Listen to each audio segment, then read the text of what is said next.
Kweli tunamshukuru Mwenyezi Mungu, hatujapata matokeo tuliyoyakusudia na matokeo tuliyotarajia, lakini tunamshukuru Mwenyezi Mungu. Kwanza tumefanikiwa kuondoa ile syndicate ya kupoteza mara nyingi dhidi ya mpinzani mmoja, lakini furaha nyingine tuliyokuwa nayo ni ubora tuliokuwa nao katika mchezo wa leo. Ukiangalia dakika 90 zote tulikuwa bora sana tena sana. Kuanzia kipindi cha kwanza tu uliona mpinzani wetu alishaona maji haya ni marefu na akaanza kupoteza muda, na kwa mara ya kwanza kwenye historia ya mpira wa miguu mchezaji bora wa mechi amepewa kwa sababu ya kupoteza muda vizuri. Hiyo tu ni ishara ya kwamba sisi hii leo tulikuwa kwenye ubora wetu wa hali ya juu kweli kweli. Yote kwa yote, si aina ya matokeo ambayo tulihitaji.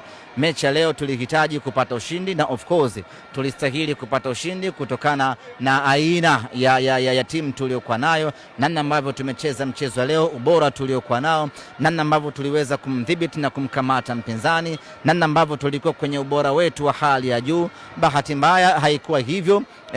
Tumekosa nafasi za wazi, lakini tulikuwa bora kwenye kila eneo. Goli ambalo limekataliwa na mwamuzi sijaliona vizuri mpaka nikaangalie marudio, lakini mashuhuda wa nje wanasema ni goli halali kabisa, halina kipengele cha aina yeyote ile. Yote kwa yote imemalizika namna hiyo, na sisi tunajivunia timu yetu.